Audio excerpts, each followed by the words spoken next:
particulier, illusion, le spectateur ne doit pas être conscient d'aucune des propriétés qui appartiennent réellement au médium, car dès lors que nous percevons le médium comme tel, l'illusion disparaît. Le médium doit être pour ainsi dire invisible, exigence qui est symbolisée à merveille par le panneau de Léonard, puisqu'il était supposé transparent. On ne peut pas le voir, mais seulement voir à travers. La conscience de même est transparente au sens où nous n'avons pas conscience d'elle, mais uniquement de ces objets. Si le panneau de verre n'était pas le moyen grâce auquel la représentation mimétique est produite, il en serait la métaphore, car je pense que la thèse de l'invisibilité logique du médium est la caractéristique majeure de la théorie de l'imitation. L'imitateur qui réussit dans sa tâche ne se borne pas à reproduire le motif, il annule le médium de la reproduction. C'est là une condition nécessaire pour que l'illusion souhaitée puisse se produire. On doit croire qu'on se trouve face à la réalité. Une femme si on s'appelle Pygmalion ou une grappe de raisin si on est un oiseau, alors qu'en fait on se trouve face à un édolon, E-I-D-O-L-O-N. Ainsi conçue, l'imitation a pour but de cacher au spectateur qu'elle est une imitation, ce qui est en contradiction flagrante avec la thèse d'Aristote selon laquelle c'est parce que nous savons que nous avons affaire à une imitation qu'elle nous procure du plaisir. Mais bien entendu, dans la conception aristotélicienne, l'imitation n'impliquait nullement l'illusion. Chez Platon, en revanche, l'une impliquait l'autre, et c'est la théorie platonicienne que je discute ici, en tant que théorie de l'art. La théorie mimétique réduit l'œuvre d'art à son contenu, tout le reste étant supposé invisible. Ou, si quelque chose demeure visible, il faut le considérer comme une simple excroissance que le progrès des techniques de l'illusionnisme éliminera. C'est là une des raisons pour lesquelles la théorie de l'imitation ne saurait être utilisée pour distinguer une œuvre d'art d'une simple représentation qui lui ressemble exactement, au sens où elle a le même contenu. Comme je l'ai montré, le contenu n'est pas un critère de discrimination suffisant. Si l'art se réduisait à son contenu, il n'y aurait aucune place pour les concepts introduits au début de ce chapitre. Notons en passant qu'un défaut des théories marxistes réside dans le fait qu'elles identifient pratiquement l'art au contenu des œuvres d'art. La philosophie de l'esprit de l'évêque Berkeley est la contrepartie philosophique exacte de la théorie que je viens d'esquisser. Berkeley pense que ce que l'esprit contient, ce sont des idées, et que celles-ci ne sont rien d'autre que leur propre contenu. Selon cette théorie, on ne saurait établir la distinction entre une vache et l'idée d'une vache, ce qui s'accorde bien avec le désir de Berkeley de réduire la première à la seconde. Quand on soustrait le contenu de l'idée, il ne reste plus rien. Ainsi, on n'a jamais conscience du fait que ce dont on est conscient est une idée. On est simplement conscient de ce dont elle est une idée, à savoir d'une vache. C'est ce fait qui rend la théorie de Berkeley tellement surprenante et qui explique pourquoi il est si difficile de convaincre les gens que ce dont ils sont conscients, ce sont uniquement des idées. Comme je l'ai déjà indiqué, il existe également un concept philosophique qui est analogue au concept de médium. Il s'agit du concept de conscience. Elle est parfois décrite comme une pure diaphanéité, quelque chose qui n'est pas assez opaque pour pouvoir devenir un objet. Le médium est donc un genre d'effigie métaphysique de la conscience, puisqu'il ne fait jamais partie de l'image, mais se sacrifie en quelque sorte en faveur du contenu, grâce à un acte de retrait et d'effacement de lui-même. L'œuvre d'art est le message et le médium est un néant, ce qui ressemble à la thèse de Sartre, entre autres, selon laquelle la conscience est une sorte de néant. Elle ne fait pas partie du monde, elle est à ce travers de quoi le monde est donné, sans qu'elle soit donnée elle-même. Ces analogies ne montrent pas seulement le caractère profondément métaphysique de la théorie mimétique, elles nous permettent aussi de mettre en lumière un certain nombre d'autres transparences dans les autres arts. Elle est ce à travers quoi le monde est donné. On trouve des idéologies parallèles dans les arts d'interprétation. Ainsi, l'actrice qui s'adonne pleinement à son art cherche à disparaître en tant que personne, afin de se transformer en une sorte de panneau de verre sur lequel l'image de Phèdre est projetée d'une manière si saisissante que le public, en faisant abstraction des parallaxes linguistiques, croit que ce qu'il voit sur la scène réelle, mais évanescente, de la comédie française est exactement ce qu'il aurait pu voir à Thèbes. De même, le but de certains interprètes musicaux est de libérer de leur présence personnelle l'espace qui lie l'auditoire à la musique, car dans la mesure où l'auditoire est conscient du musicien, il est inattentif à la musique. En général, on ne considère pas la musique comme un art mimétique, bien que Platon et Aristote l'aient vu sous cet angle, et qu'il y ait eu des gens pour soutenir que si elle n'exprimait pas simplement les émotions, elle les mimait. Quoi qu'il en soit, du point de vue du médium, qui est la substance intermédiaire et la voie de transmission entre le sujet et le récepteur, la musique partage des caractéristiques essentielles avec la peinture, la sculpture et l'art dramatique.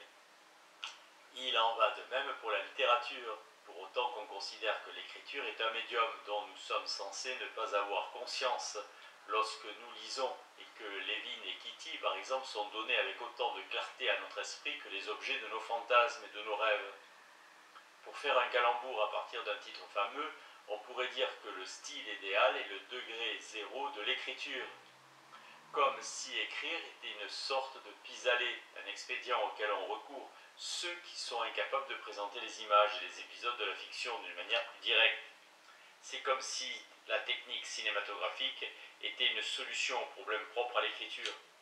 Ne disons-nous pas couramment que nous avons vu le film, mais que nous n'avons pas lu le livre. Le médium est le verre qui obscurcit notre vision, une cataracte métaphysique, une prothèse de la vision dont nous aimerions pouvoir nous débarrasser pour voir directement ce qui est à voir. Considérez ainsi la théorie mimétique et tout compte fait pratiquement synonyme de platonisme, puisque le médium est pareil aux mares et flaques d'eau, où nous pouvons apercevoir de manière indirecte et par réflexion les formes que nous sommes incapables de percevoir directement, et dans une proximité des sens. Il n'est pas surprenant que Platon ait détesté l'art. De même, l'art, qui reprendrait à son compte le platonisme, devrait se haïr lui-même, puisque dans le meilleur des cas, l'artiste encombre l'espace dont il souhaite ardemment être absent, afin d'atteindre une diaphanéité absolue.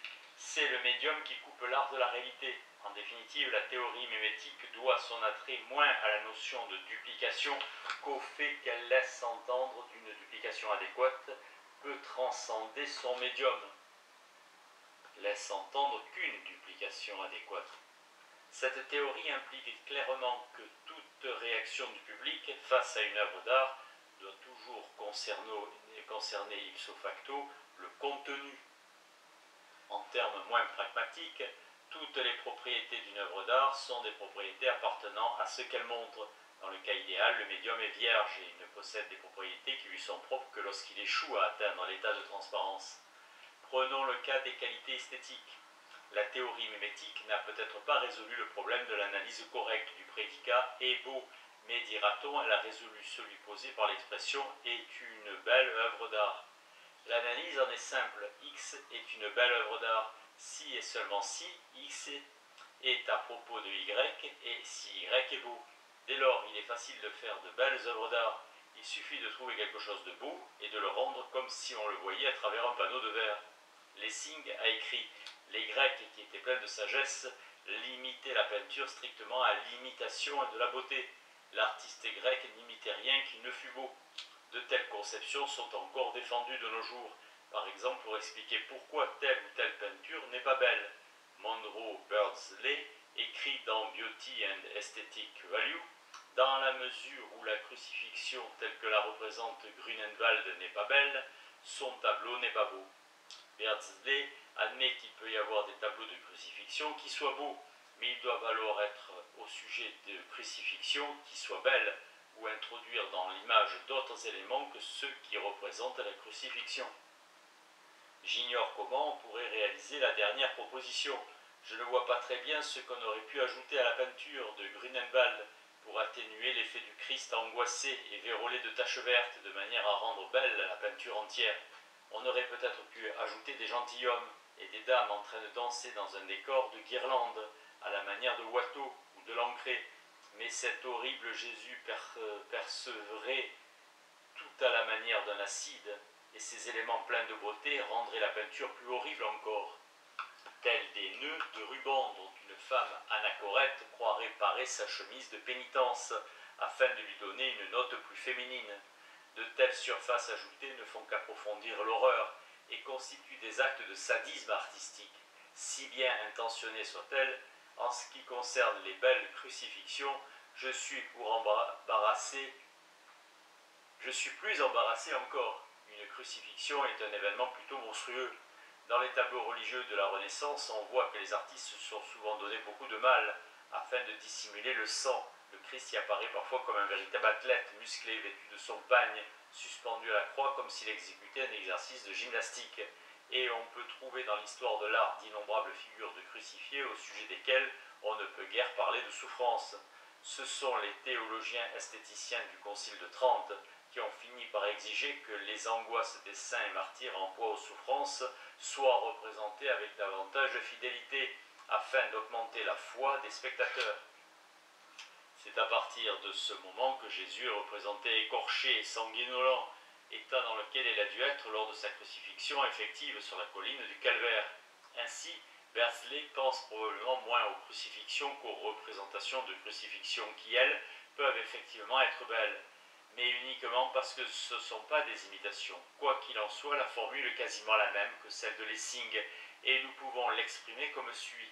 Si A est égal à l'œuvre d'art et C le contenu, et si nous mettons entre parenthèses pour le moment la relation de C à ce qui limite, nous aurons beau de A vers beau de C.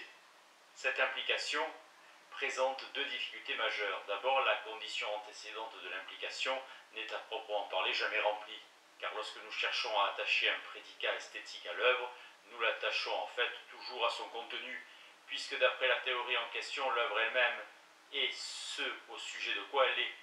Donc, lorsque nous réagissons à l'œuvre, nous réagissons à ce à propos de quoi elle est. Or, cette conception semble être infirmée parce que nous expérimentons dans la galerie d'art, dans les galeries d'art. Même si deux artistes ont effectivement représenté des Madones d'une grande beauté, c'est le Raphaël ou le Murillo que nous admirons et pas seulement les Madones, aussi belles soient-elles.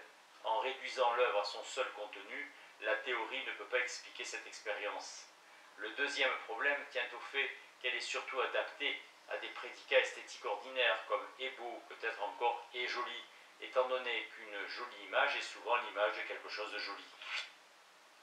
Mais si nous généralisons la formule, nous obtenons un modèle formel qui est incompatible avec une grande partie des prédicats esthétiques dont nous nous servons spontanément pour exprimer nos réactions en face d'un tableau. La gamme des prédicats esthétiques est très étendue, tellement étendue même qu'il n'existe guère d'adjectifs qui ne puissent d'une manière ou d'une autre entrer dans des énoncés esthétiques. Or, dès que nous prenons conscience de l'étendue de la gamme des prédicats esthétiques, nous sommes obligés de reconnaître que très peu parmi eux portent sur le contenu de l'œuvre de la même manière qu'ils portent sur l'œuvre elle-même. Je vais tenter maintenant de justifier ces affirmations. En mettant à jour une partie de la logique du langage dont nous nous servons pour parler des œuvres d'art, nous découvrirons du même coup une partie de l'anatomie des œuvres d'art. Voici une liste de termes relevés dans un article critique consacré à une exposition de dessins de André Rax. Il s'agissait en l'occurrence d'une exposition de dessins de fleurs, et il vaut la peine de noter que parmi les prédicats que je vais énumérer, rares sont ceux qui pourraient aisément s'appliquer à des fleurs, puissants, vifs, fluides, profonds, solidement charpentés, subtils, éloquents, délicats. On pourrait composer des listes comparables en parcourant les colonnes de n'importe quel magazine d'art ou les pages de n'importe quel livre de critique d'art. Leurs équivalents ou leurs répliques se trouvent dans les revues musicales, les magazines d'architecture, les périodiques littéraires. On peut les entendre lors des entr'actes des concerts. Ils sont murmurés dans les galeries d'art ou les musées. Ils sont prononcés, sinon déclamés, dans les cours et séminaires. En fait, ils sont monnaie courante dans le monde de l'art. Il est évident qu'ils ne sont pas exclusivement descriptifs, comme on peut s'en rendre compte en imaginant une collection de dessins auxquels s'appliquerait leur antonyme, faible, hésitant, raide, superficiel, creux, plat, lourd. J'ai du mal à trouver un antonyme à éloquent. Simple, par exemple, peut être associé à honnête et connote des attributs élogieux. Je me bornerai donc à utiliser manque d'éloquence, qui convient bien. On voit que les termes utilisés dans l'article consacré à Rax sont l'écho d'expressions qui, dans la vie courante, expriment des louanges. Il est difficile d'imaginer un contexte dans lequel le fait de dire d'une chose qu'elle est puissante serait un jugement dépréciatif. La puissance, la rapidité, la sûreté, la fluidité sont des qualités que nous apprécions, du moins lorsqu'il s'agit de choses auxquelles nous nous fions. Il peut être utile d'examiner ces termes parce qu'ils sont bien moins galvaudés que le vocabulaire ordinaire du discours esthétique, du moins tel que la philosophie le conçoit. Il semble évident que les membres de la communauté de langage qu'est le monde de l'art non seulement partagent les valeurs que ces termes expriment, mais sont rarement en désaccord quant à savoir si un terme donné est approprié ou non à une œuvre donnée. Certes, ce qu'un tel trouve puissant, un autre faisant preuve de plus de finesse le qualifiera peut-être d'enflé, mais l'enflure fait partie de la même échelle que la puissance et la faiblesse. C'est de la faiblesse qui se fait passer pour de la puissance. Et nous ne comprendrions pas qu'on dise pas vraiment puissant, mais plutôt fluide, n'est-ce pas? Parler ainsi, ce ne serait pas corriger un jugement, mais changer de registre esthétique. Baveux serait à fluide ce qu'enflé est à puissant. Les règles selon lesquelles ces termes sont employés dans le monde de l'art sont certainement très bien maîtrisées en pratique par les locuteurs, bien qu'il puisse parfois être difficile de les faire accéder à la conscience. Et il faut bien que nous les maîtrisions, puisque nous nous comprenons sans la moindre difficulté lorsque nous servons des expressions en question. Si on admet que les termes que je viens d'énumérer conviennent au dessin de Rax, cela implique qu'il en existe d'autres qu'on ne saurait leur appliquer. On voit mal comment il pourrait être tout ce que nous venons de dire et être en même temps pompeux, fébrile, enfantin ou mécanique. Il existe évidemment aussi des expressions qui ne sauraient leur être appliquées tout simplement parce qu'elles n'ont pas de pertinence esthétique, du moins dans le cas de dessin. L'idée qu'il existe de telles expressions non pertinentes est facile à accepter, mais il est peut-être difficile de trouver des exemples étant donné que pour chaque terme auquel on pense, dépenaillé, comprimé, hypertendu, relâché, on peut facilement imaginer des œuvres auxquelles il s'appliquerait sans peine. En fait, nous comprenons ces prédicats aussi facilement que nous comprenons les blagues ou les métaphores, avec lesquelles je pense d'ailleurs qu'ils entretiennent de relations sémantiques très intimes. Expliquer pourquoi une œuvre est puissante, c'est comme expliquer pourquoi quelque chose est drôle. Ces explications ne seraient pas impossibles à trouver. Elles retraceraient probablement les processus mentaux que nous avons parcourus pour identifier l'œuvre comme puissante ou la blague comme amusante. Mais bien qu'il s'agisse de choses que nous comprenons immédiatement, il faut pourtant se garder de croire que les propriétés en question sont simples et que les termes qui s'y réfèrent ont des structures sémantiques élémentaires.